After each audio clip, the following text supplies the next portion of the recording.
Salamlayıram hər birinizi yeni mövzu izahatından. Bugün sizinlə biz birlikdə 2-ci Dünya Müharibəsi barədə geniş şəkildə danışacağıq. Birinci başlayaq 2-ci Dünya Müharibəsinin başlamasının səbəblərindən.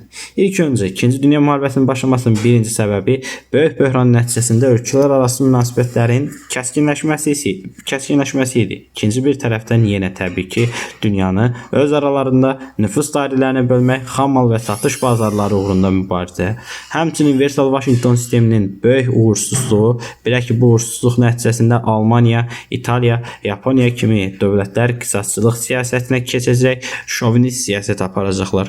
Şovinizm bir millətin həddindən artıq özünü digər millətlərdən üstün tutmasıdır. Yəni, ifrat millətçilik deməkdir. Davam. Bununla yanaşı ABŞ bir tərəfliyini qoruyur və bir tərəfliyini qoruyaraq digər dünya ölkələrinə vaxtında kömək eləmir və buna görə də yenə müharibə başlayır. Digər bir tərəfdən isə böyük dövlətlər, söhbət Böyük Britaniya və Fransadan gedir o dövrdə, öz mövqelərini qoruyub saxlamağa çalışırlar və belə deyək ki, faşizm təhlükəsini doğru şəkildə qiymətləndirə bilmirlər. Hitlerin böyüdüyünü vaxtında görmürlər və bir digər tərəfdən isə onlar istəyirdilər ki, iki rejimi, iki totalitar dövlət quruluşunu, SSR və Almaniyanı qarşı-qarşıya gətirib bunları bir-birinə qırdırsınlar. Lakin bu da baş verməyəcəkdi. Digər bir səbəbdən müharibənin başlamasının bir digər səbəbi gəlir Şərqi Avropa və Uzaq Şərqdə SSR ilə belə deyək ki, Almaniyanın əməkdaşlıq eləməsi, SSR-nin göz görə Avropa ölkələri başa düşə bilməmişdilər ki, Molotov-Ribbentrop paktının SSR-i nəyə görə özünə zidd olan bir ölkə ilə müqavilə bağlayıb və SSR-nin gözlənilmədən tərəf dəyişdirib Almaniyanın tərəfində durması elə 2-ci Dünya Müharibəsini Hitlerin rahat bir şəkildə başlatmasına gətirib çıxartdı. Başlayaq. 2-ci Dünya Müharibəsi girməmişdən qabaqda bir ifadədə işlədək ki, sadəcə olaraq dövlətlər arasında yox, həm də ideologiyalar arasında gedən bir müharibə idi. Müharibə 1939-cu il sentyabr ayının 1-i Almanların Polşaya başlatdığı hücumla başlayır və ildırım sürətli müharibə planı var yeni Almaniyada. 1-ci Dünya Müharibəsi ilə oxşar cəhətdir. Almanlar ildırım sürətli müharibə planından istifadə edir və bir planları var Blitzkrieg. Belə mənası ildırım sürətli deməkdir. Həmən ildırım sürətli müharibə planına görə ilk dəfə olaraq hərbi hava qüvvələri ilə tank hərbi qüvvələri ikisi paralel şəkildə istifadə olunmalı, bir-biri ilə fəaliyyətlərini əlaqələndirməli və bu hücumlar paralel şəkildə əməkdaşlıqla gedən zaman düşmən ağır şəkildə sürətli məğlubiyyətə düçar qalmalıdır və belə də olur. Almanlar 1939-un artıq sentyabrının ilk 10 günü nəticəsində Polşanın böyük bir hissəsini qərbinə ələ keçirirlər və Molotov-Ribbentrop paktının gizli paktının əsasən isə SSR də Polşaya şərq tərəfdən müdaxilə edərək burada işğallar edir və Polşanın şərqində də o möhkəmlənir. Beləliklə, Şərqi Avropa Alman və SSR arasında yenidən nüfus dairəsinə bölünəcək. Almaniya ilə SSR arasında 1949-un sentyabrın ortalarında yenə bir müqavilə imzalanır və həmən müqavilədə yenə Molotov-Ribbentrop paktındakı kimi Şərqi Avropanı SSR və Almaniya arasında nüfus dairələrini bölmək barədə imzalanmışdı. Davam edək bir digər bir məsələ ilə qış müharibəsi. Gələk SSR cəbhəsinə. SSR Almaniya ilə bir-birinə hücum etmək paktı var və Şərqi Avropadan öz payına düşən torpaqları işğal eləməyə başlayır SSR bu dövrdə və 1939-40-cı illəri xatırlayan bizim qış müharibəmiz var. Həmən bu qış müharibəsi SSR ilə Finlandiya arasında olub və müharibədə SSR məğlub olubdur. Finlandiyanı ələ keçirə bilməyibdir. Elə Finlandiyanı ələ keçirə bilmir və 1939-da Finlandiyaya işğalçı yürüş etdiyinə görə millətlər cəmiyyətindən SSR qovulur. Beləliklə 1933 Alman və Yaponlar, 1939-da isə SSR millətlər cəmiyyətindən qovulmuşdular. Ardı ilə 1940-cı ildə isə 6-7-8-i görürsünüz burada. Ardıcıllıqla Estoniya, Latviya və Litva əraziləri də SSR tərəfindən işğala məruz qalır və yalnız Finlandiya bizinin öz müstəqilliyini qoruyub saxlamağa bacarır. Rumeniyaya da hücum edir bu dövrdə SSR və Rumeniyadan da Bessarabiya ərazisini işğal edir və beləliklə biz deyirik SSR 1917-ci il fevral inqilabına qədər olan ərazilərini Rus çarlığının keçmiş qərb sərhədlərini bərpa edir. Neçənci ildə? 1940-cı il aparılan qış müharibəsi nəticəsində. Çıxdıq buradan, davam edək. Müharibənin ilk mərhələsi yoldaşlar adlanır Qərbi müharibə dövrü. Səbəb olaraq isə biz burada bunu göstəririk ki, 1939-40-cı illərdə Almaniya müharibə aparır, İtalyanlar müharibə aparır, amma hər hansı bir ölkə buna belə deyək, ciddi bir reaksiya vermir. İngilis və fransızlar sakitcə gözləyirlər və müharibə elan etmələrinə baxmayaraq 1939 Polşaya hücum elədiyi gün elə almanlar, fransız və ingilislər nə etmişdi? Müharibə elan eləmişdilər almanlara, lakin əməli addım atmırdılar. Yəni belə deyək, çox güclü müharibə aparmırdılar. Almaniya birbaşa qoşun yeritmirdilər. Təcavüzkara hücum eləmirdilər. Bax, bu onların ən böyük səhvi olacaqdı İngilis və fransızların. Elə bundan istifadə edən almanlar da 1940-cı ildə Danimarka və Norveçi, Hollandiya və Belçikanı tuturlar. Bu hissə 2 ilə 3 deyək ki, Belçikadır, Hollandiyadır, Norveç şimalımızda, Danimarka isə bu 4-də. Və beləliklə buraların işğal olunması nəticəsində Almaniya şimal sərhədlərinin müdafiəsini, təhlükəsizliyini təmin eləmiş olur. Şimal sərhədləri artıq təhlükəsizdir və şurasında bu 4 ölkə sadaladık. Bu 4 ölkə bir tərəf ölkə idi. Almanlar buranın bir tərəf olmasına baxmayaraq işğal edir və beləliklə özünün şimal sərhədlərini möhkəmləndirməyi bacarır. Gəldik digər bir məşhur bir hadisəyə. Filmi belə çəkilib, 1940 Dunkerk möcüzəsi. Belə ki, özür istəyirəm, Almanlar qərb cəbhəsində irəliləyir. İngilis, Fransız, Belçika qoşunlarını Kale limanına, Fransanın şimal-qərbində yerləşən Kale limanına sıxışdırırlar və burada Dunkerk şəhərinin ətrafında bu birləşmələr Fransız, İngilis və Belçika qoşunları sıxışır. Lakin buna nəyə görə Dunkerk möcüzəsi deyirlər? Belə ki, Hitler bura gəlib çatsa da piyada qoşunlarına hücum etmək əmri vermir. Yəni düşməni mühasirəyə alsa da düşməni məhv etmək əmrini vermir. Sadəcə deyir ki, təyyarə ilə bombardıman edin, qutarsın, getsin. Və bu səbəbdən də Dunkerk möcüzəsi yaşanır və orada belə deyək, bir xeyli hərbi hissə, bir xeyli əskər sağ şəkildə qurtularaq Böyük Britaniya yarımadasına aparılır. Hitlerin 2-ci Dünya Müharibəsinin gedişatında ən böyük buraxdığı səhvlərdən biri buydu. Tarixçilər bunu belə izah edirlər ki, bəs Hitler Böyük Britaniya ilə olası bir sülh müqaviləsi imzalamaq istəyir və Böyük Britaniya ilə müharibə aparmaq istəmirdi və bunun üçün belə bir şeyə icazə vermişdi. Lakin Hitlerin bu buraxdığı boşluq səhv ona pahalıya partlayacaq. Vaxtında Dunkerkdə əgər məhv eləsəydi, həmən qoşunları bəlkə də 2-ci Dünya Müharibəsinin seyrini fərqli cürə dəyişdirə bilərdi. Davam. Bu bunun strateji səhvi olsun, qoyaq qırağa. Davam. Yenə Almanlar 2-ci Dünya Müharibəsində nəhayət istədikləri bir işi əldə elədilər. Onlar 1-ci Dünya Müharibəsində də Fransanı tutmaq istəyir, lakin bunu bacara bilməmişlər. Ancaq 2-ci Dünya Müharibəsində bu olacaq.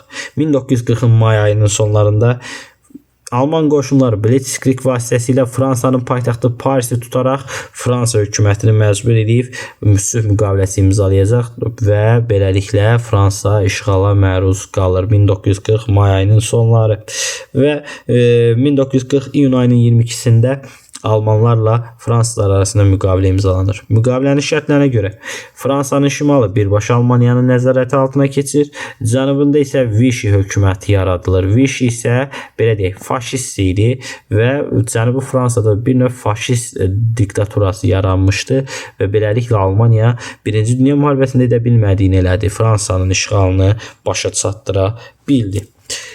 Hitlerin hətta bir Parisdə həmən Eyfel qülləsinin yanında bir şəkli də var bu dövrə aid. Davam. Azad dünyanın son qalası isə deyilir. Cavabımız Böyük Britaniya. Bütün Avropa artıq faşist işğalı altındadır. Almanlar hər tərəfi demək olar ələ keçiriblər və azad dünyanın son qalasına doğru Hitler hücumlar başladır. Hitlerin ilk hücumları sadəcə hərbi hava qüvvələri vasitəsilə belə deyək hücumlar olur. İlk vaxtlar biraz dəniz donanmasından istifadə etməyə çalışır. Sadəcə olaraq Almanlar ingilislərlə dənizdə yarışa biləcək kapasitədə, yəni keyfiyyətdə deyildilər. 1-ci Dünya Müharibəsindəki kimi Hitler sualtı qayıqlardan istifadə edərək İngilis gəmilərinə zərbə endirməyə çalışır, lakin bu xeyir vermir. Daha sonra isə Hitler əmr verir ki, təyyarələr vasitəsilə şəhərləri bombalayın Böyük Britaniyada, lakin bu da xeyir verməyəcək. Çünki müharibənin gedişatında yeni bir texnologiya kəşf olunur. Radar sistemi. İngilislər ilk radarı kəşf edirlər. Həmən radar vasitəsilə hücum edən Alman təyyarələrinin yerini təsbit edir və havadan müdafiə qüvvələrinin atəşləri vasitəsilə həmən hərbi təyyarələr vurulub yerə düşür və almanların təyyarə hücumları da uğurla başa çata bilmir. Bundan da başqa Böyük Britaniya dünyanın üzərində günəş batmayan imperiya idi. Onun müstəmləkələrdən gələn xamal mənbəyi, onun müstəmləkələrindən gələn gəliri, üstəgəl ABŞ-ın göstərdiyi yardım falan deyərkən elə almanlar ingilislərin axırına çıxa bilmirlər. Beləliklə, Böyük Britaniyanın inadlı müqaviməti, ABŞ-ın verdiyi dəstək, güclü dəniz donanmasının olması, yeni bir sistem, radarların kəşf olunması vasitəsilə hərbi hava qüvvələrini məğlubiyyətə uğratması ingilislərin almanlara məğlub olmasının qarşısını alır. Və biz deyirik, Hitler Almaniyası ilk dəfə strateji bir məğlubiyyət əldə elədi və böyük dövlətlər isə ilk qələbəsini qazandı. Hansı hadisə ilə?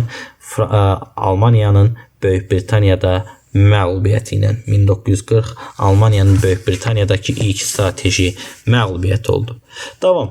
Bunun hadisini ancaq almanlar çıxaracaqlarını bilirlər. Nə edəcəklər bunun üçün? Almanlar hücum edəcəklər Balkanlara və Şimali Afrikaya. Belə ki 1940-cı ildə İtaliya, Almaniyanın müttəfiqi, Şimali Afrikada işğalları davam elətdirir və Misirə doğru irəliləyir. Lakin burada onların Misirə hücumunun qarşısını ingilislər almağı bacarırlar. Belə olanda Hitler deyir, sizin görəcəyiniz işi və ora qoşun göndərir.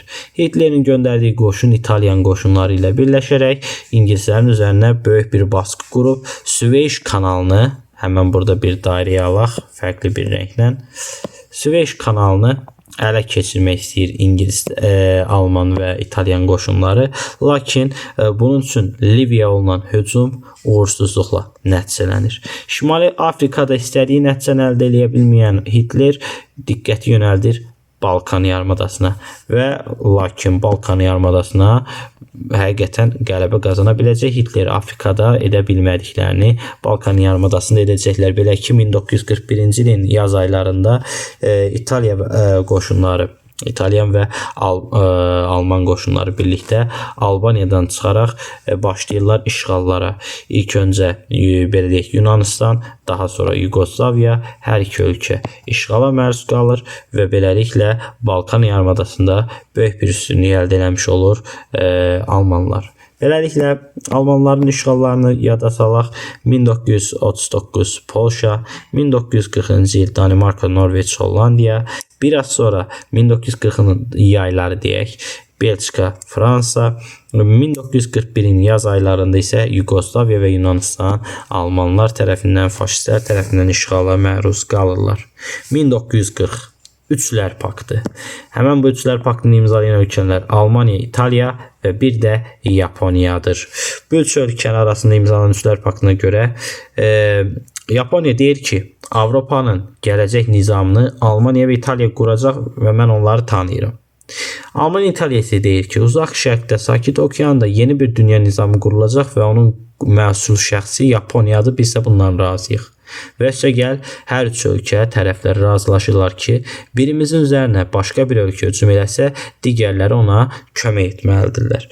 Və beləliklə Üçlər Paktı 1940-da Almaniya, İtaliya və Yaponiya arasında bağlandı. Gəldik Almanların SSR-yə hücumuna. Əsas məsələ zurnanın zırt dediyi yer. Almanlar deyirlər ki, artıq nə etmək lazımdır? Hitler bu dövrdə fikirləşir ki, mənə Böyük Britaniya məğlub eləməkdən ötəri daha çox belə deyək ki, xammal, daha çox enerji, daha çox neft lazımdır və bunun üçün gözünü tikir SSR-yə. Zaten SSR onun üçün belə deyək ki, bir ideoloji düşməni idi. Sadəcə olaraq Hitler 2-ci Dünya müharibəsində 1-ci Dünya müharibəsində Almaniyanın etdiyi səhvi təkrarlanmamaq, iki cəbhədə müharibə aparmamaqdan ötəri SSR müharibə ilk vaxtlar elan eləməmiş, ondan dırnaq arası dostluq qurmuşdu Molotov-Ribbentrop paktı ilə və lakin bunu özü də pozacaq.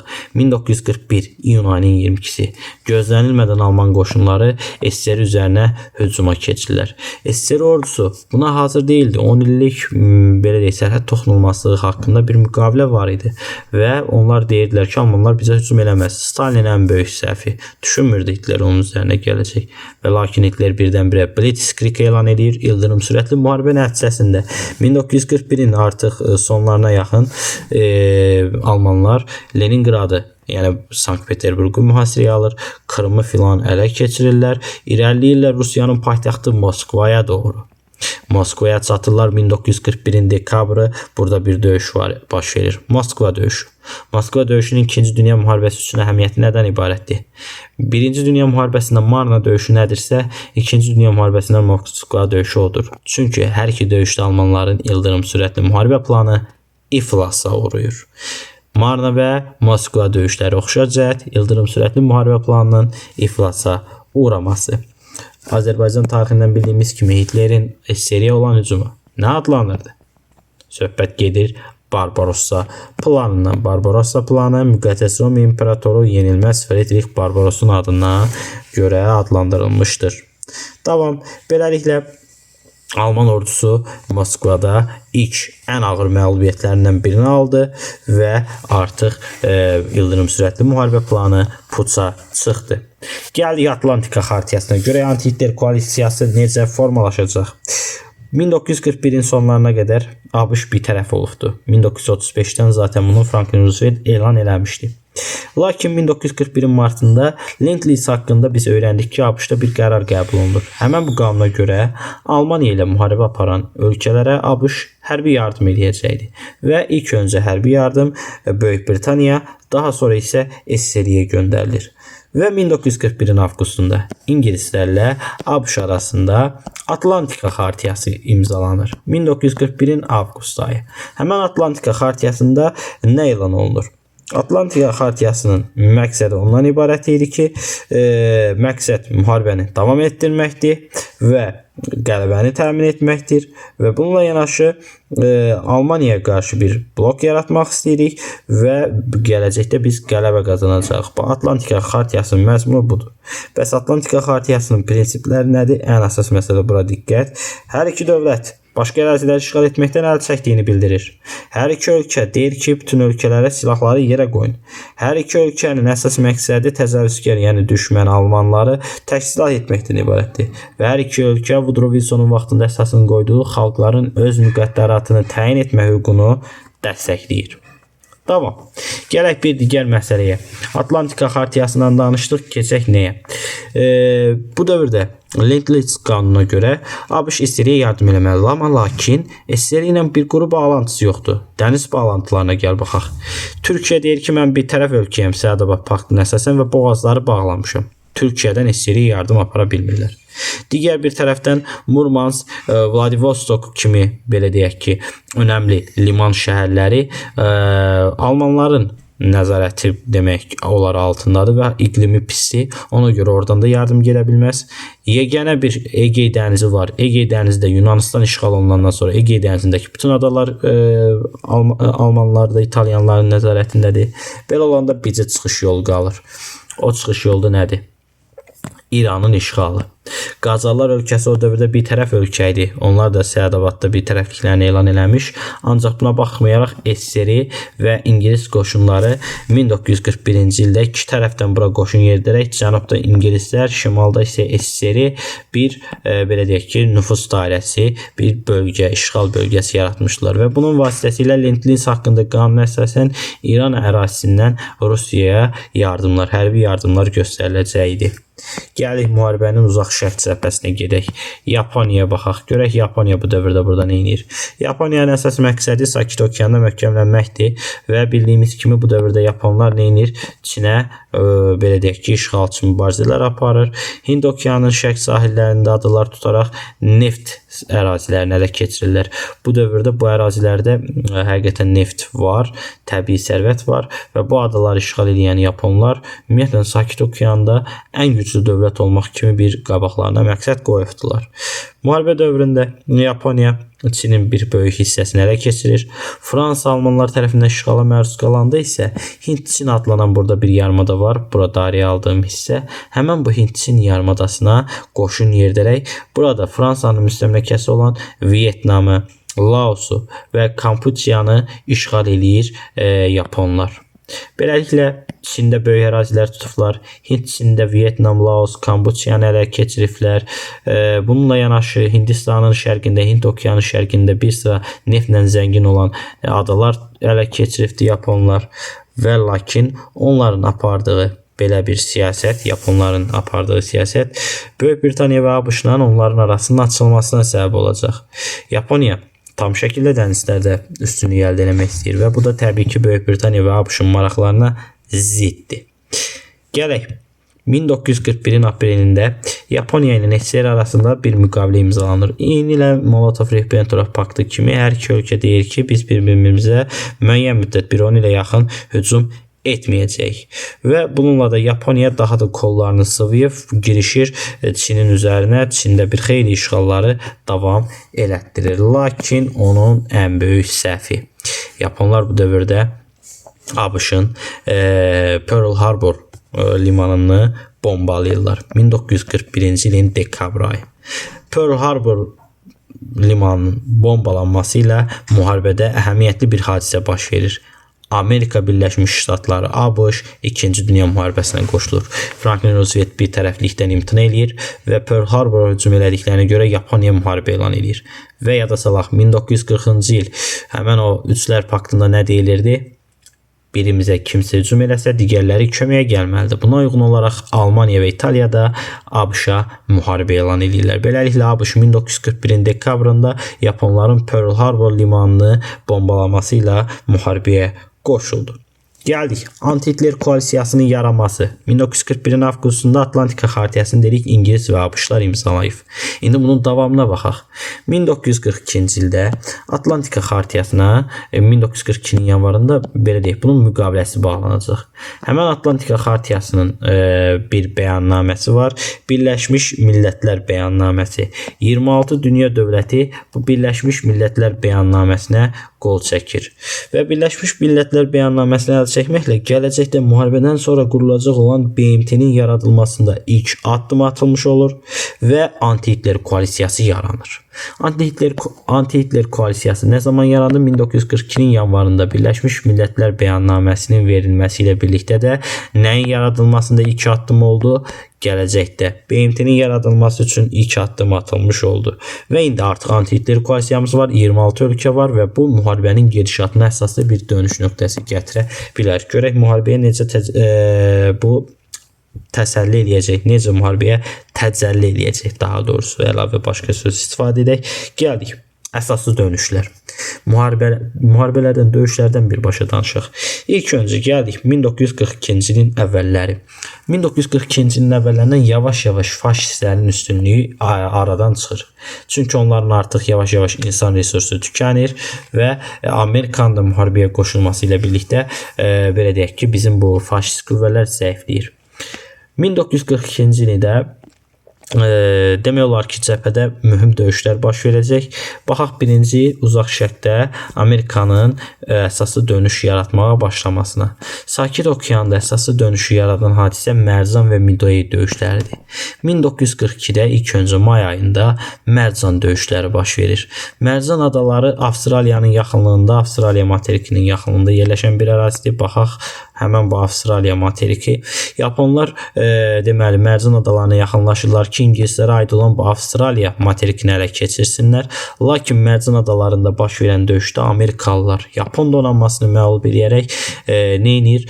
Avstraliyanın işğalını Yaponlar tərəfindən qarşısını almış olur.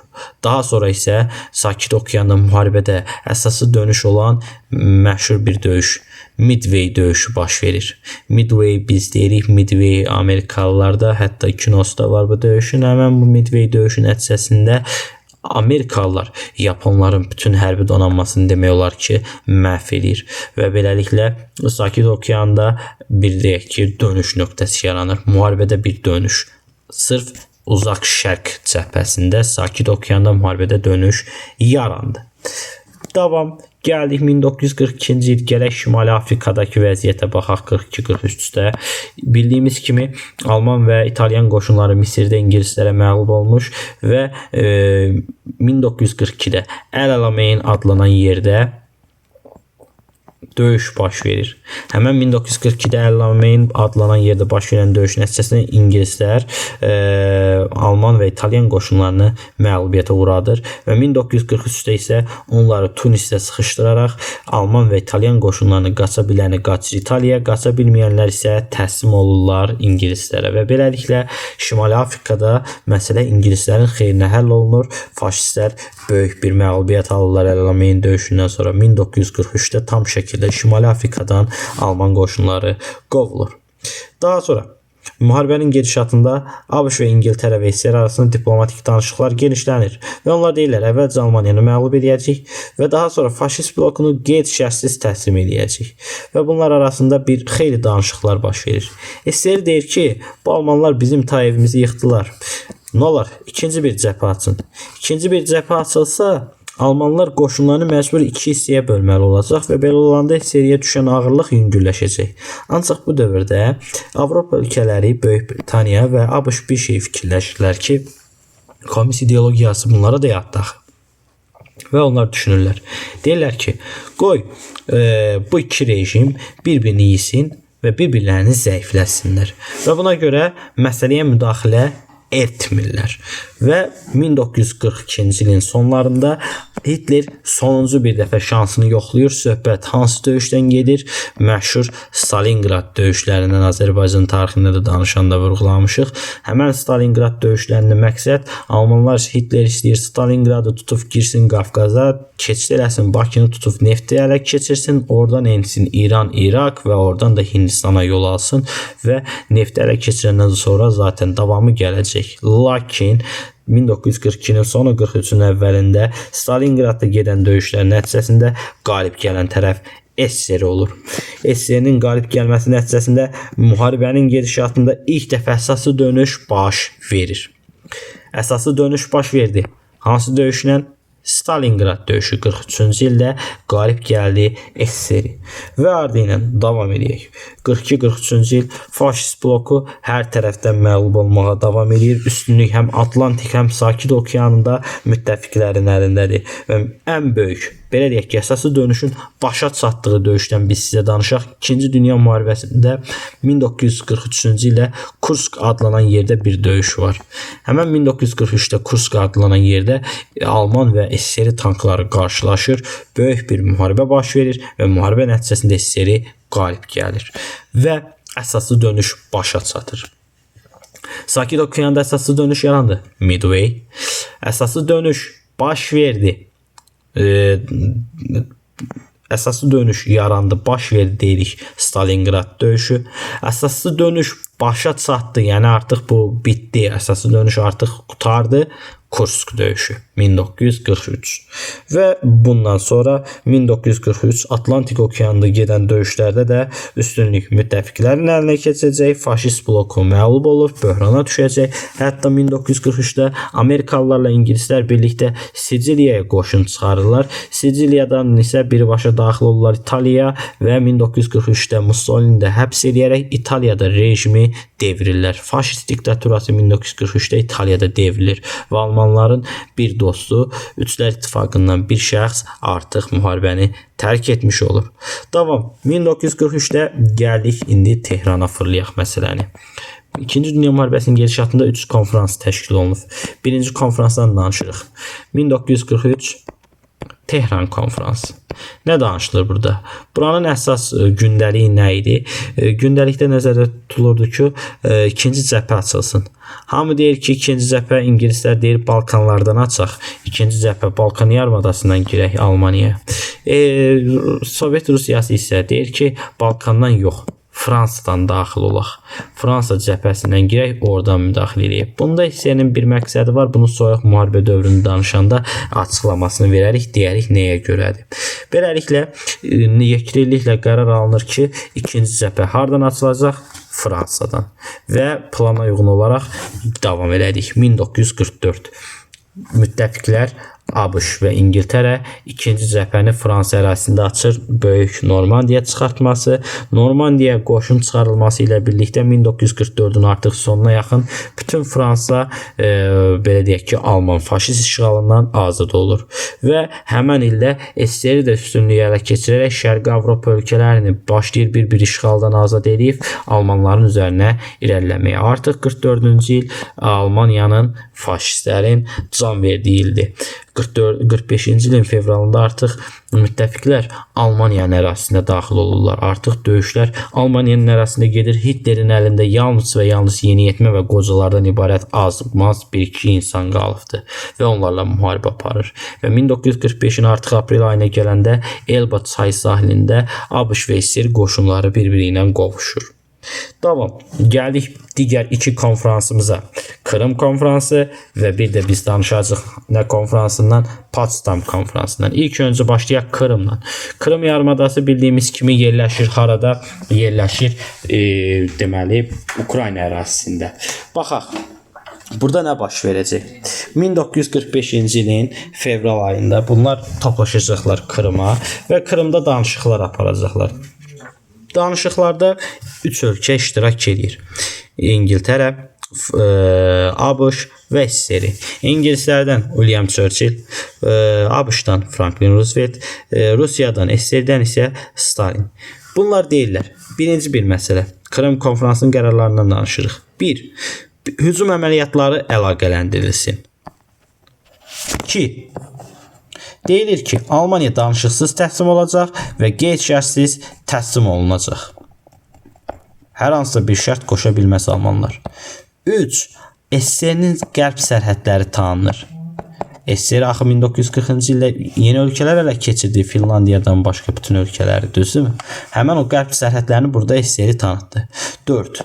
ABŞ dedi ki, burada SSR-yə get Yaponiya şərqdə müharibə elan elə.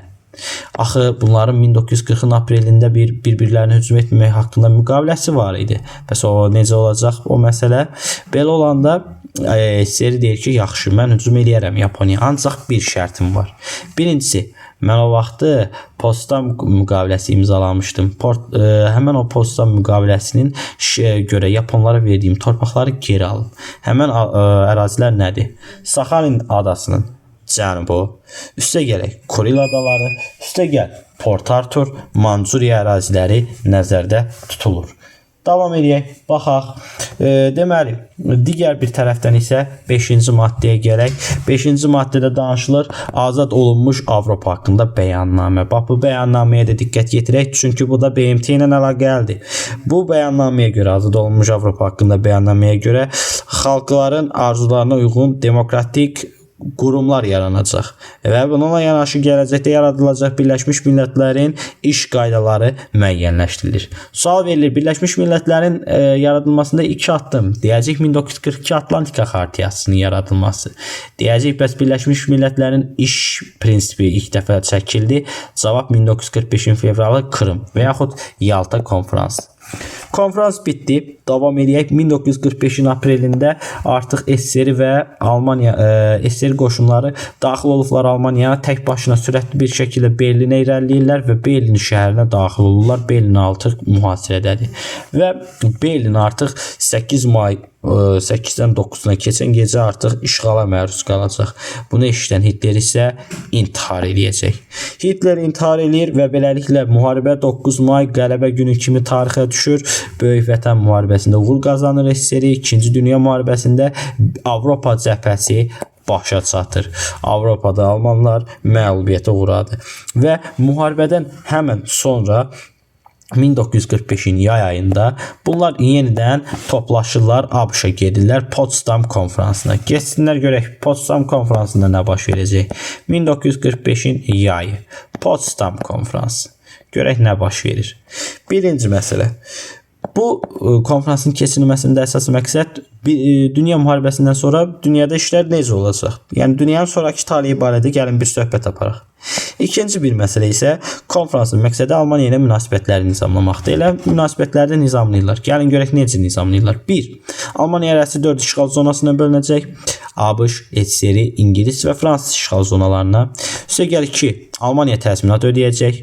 Üstəgəl 3. Almaniya ərazisinin 1/4 hissəsini işğal ilə barışacaq və üstəgəl bir məsələ daha da vurğulayaq. Burada nə deyək? Deyək ki, deməli nəyi demədik? Ən əsas məsələyi, beynəlxalq hərbi tribunal. Müharibə cinayətkar hesab olunan almanları həbs etmək, onların məhkəmə işini həyata keçirməkdən ötəri beynəlxalq hərbi tribunal yaradılacaq. Və bununla da Potsdam konfransı da işini yekunlaşdırır. Gəldik uzaq şərq cəbhəsinə, görək Yaponiya hələ ayaq üstündədir. Amerikalılar bu dövrdə yeni bir silah kəşf edirlər. Atom bombası. Və 1945-in avqustunda Hiroşima və Nagasaki şəhərlərinə bunlar ABŞ atom bombalarını tullayır və milyonlarla insan həyatını itirir. ABŞ bunu hərbi zərurətdənmi etmişdi? Zərurət yəni vaciblik. Vacib idimi bu? Yəni ABŞ bunu mütləq şəkildə etməli idi, yoxsa məğlub mu olacaqdı? Biz deyirik ki, xeyr, etməyə də bilərdi. Etməsə də olardı. ABŞ burada dünyanın ən böyük, belə deyək ki, soyqırımlarından birini həyata keçirmiş olur. Özünü təcavüzkar kimi dünyaya qələmə verir. Ancaq şurasındadır ki, dünya belə işləmir. Nəysə, bu əlavə bir şeydir. Bu artıq bəşəri etik davranışlardır, qoyaq qırağa. Beləliklə, ABŞ hərbi zərurət ehtiyacı olmadan atom bombasını sadəcə necə olacaq? Görək atom bombası necə bir şeydir? Bunu yoxlamaqdan ötəri Yaponiyanın üzərinə atır bunları və Yaponlar həmən bu xalqları məhv olmasın deyə 1945-ci il sentyabr ayının 1-də, daha doğrusu sentyabr ayının 2-sində müqaviləyə qol çəkirlər. Və beləliklə 1945 sentyabr ayının 2-si 2-ci Dünya müharibəsi başa çatır. 2-ci Dünya müharibəsi Yaponiyanın təslim olması ilə başa çatdı. 2-ci Dünya müharibəsi bitdi. İndi gələk 2-ci Dünya müharibəsi dövründə baxaq xalqların səfərbərliyinə. İlk öncə, müharibə iqtisadiyyatını ilk quran ölkə olubdur Böyük Britaniya. Müharibə iqtisadiyyatı nə deməkdir? Müharibə iqtisadiyyatı odur ki, mən öz ölkəmdə bütün işimi, iqtisadiyyatımı, fabrik zavodumu, sənayemi, insan həyatını, hər bir şeyi müharibənin tələbatına uyğun qururam. Hər bir şey müharibəyə yönəlir. Və bununla yanaşı SSR baxaq neyinir? SSR özünün əsas sənaye, fabrik və zavodlarını Ural və Sibirə, arxa cəbhəyə daşıyır ki, Alman işğalı zamanı çox itki verməsin. Bununla yanaşı SSR müharibələrdə hücuma keçən zaman adi əskərlər qırılmasın deyə həbs düşərgələrindən məhbusları döyüşdə qabağa verir və beləliklə belə bir strategiyadan istifadə eləmiş olur. ABŞ isə bu dövrdə hərbi məhsul istehsal edən zavodların sayını artırır. Həddindən artıq təyyarələr bir neçə saat ərzində yüzlərlə təyyarələr inşa edib döyüş meydanına göndərməyə başlayırlar. Bununla yanaşı bu dövrdə beyin müharibəsi gedir. Dünya tarixində ilk dəfə radar sistemindən istifadə olundu. Radar kəşf olundu ingilislər tərəfindən və bunun kəşfi 2-ci Dünya müharibəsinin gedişatına böyük təsir göstərdi. Bəlkə də o radar sistemi kəşf olunmasa almanlar çoxdan təyyarələrlə Böyük Britaniya yarımadasını havaya uçurtmuşdular. Digər bir tərəfdən almanlar da bu dövrdə yeni silahlar kəşf edir. Maqnetik silahlar, raketlər, atom bombasına yaxın bir silah hazırlamağa çalışırlar, lakin bunu vaxtında bacara bilmirlər. Bununla yanaşı müharibədə əsas məqsəd strateji bombardımandan istifadə etməkdir. Hər bir ölkə strateji bombardıman edir. Arxa, ön cəbhə fərq yoxdur. Əvvəllər müharibə sadəcə ön cəbhədə getdiyi halda artıq müharibə arxa cəbhədə də gedir. Düşmənin iqtisadi əhəmiyyətli fabrik və zavodları hədəfə alınır və onlar bombalanır. Bununla da düşmən ölkənin iqtisadiyyatını zəiflətmək və onun ordusunu çökdürmək nəzərdə tutulur. Lakin bunlar da belə deyək ki, Almaniyanın müharibədə qalib gəlməsini, gətirib çıxartmasına imkan verməyəcək. Son bir şey, müharibə dövründə deportasiyadan danışaq. Müharibə dövründə ABŞ-da 1942-ci ildə qərar qəbul edir Franklin Roosevelt ki, nə qədər ki Yapon əsilli ABŞ vətəndaşı var, onların hamısını xüsusi düşərgələrə toplayırlar və bu Yaponlara qarşı ABŞ-ın o dövrdə keçirdiyi ən ağır bir siyasət idi. Digər bir tərəfdən Almaniya bu dövrdə Yahudilərə qarşı Holokost siyasəti həyata keçirir. Holokost Yunancadan oda qurban vermək deməkdir. Belə ki, 6 milyona yaxın Yahudini Hitler qırdırır və bununla yanaşı Yahudilərin üzərində, Yahudi uşaqlarının üzərində belə deyək, tibbi təcrübələr aparır. Onların üzərində kimyəvi silahların təsirlərini yoxlamağa çalışırlar. Digər tərəfdən SSR bu dövrdə deportasiya ilə məşğuldur. Əsasən türkləri 1944-cü ildə Krım tatarlarını öz ölkələrindən aparır, deportasiya edir. Gürcüstanda yaşayan Axsıqa türklərini öz yuvasından edir. Çeçenləri, Balkarları, İnguşları, digər türk dövlətləri, türk milli xalqlarının hamısını uzaq şərqə, Mərkəzi Asiyaya köçürür. Məqsəd isə təbii ki, müharibədən onları qorumaq deyil. Məqsəd həmin bu türklərin yerləşdiyi strateji əhəmiyyətli bölgə, təbii sərvətlərlə zəngin olan əraziləri SSR-nin xammal mənbəyinə çevirməkdən ibarətdir. Beləliklə biz sizlə 2-ci Dünya müharibəsi haqqında danışdıq. 2-ci Dünya müharibəsinin ümumiləşdirib nəticələrini vurğulayası olsaq, belə deyəcəyik ki, Qərbi Avropa ölkələrinin 2-ci Dünya müharibəsi nəticəsində nüfuzu aşağı düşür. Artıq dünyanın iki beynəlmiləl, iki ən güclü dövləti, iki ən güclü gücü var. ABŞ və SSR. Və 2-ci Dünya müharibəsinin bitəndən cəmi bir il sonra dünya yeni bir müharibə ilə üz-üzə qalır. Soyuq müharibə. Və bununla yanaşı soyuq müharibənin gedişatında Avropa iki qrupa bölünür.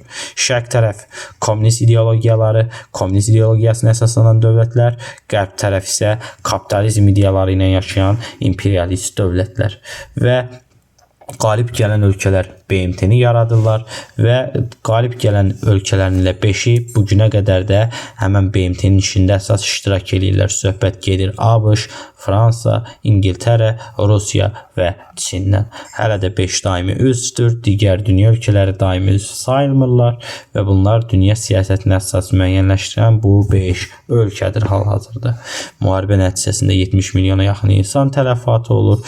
Bu günə qədər, yəni 2-ci Dünya müharibəsinə qədər bu denli insan qırıldığı bir müharibə dünya tarixində baş verməmişdi.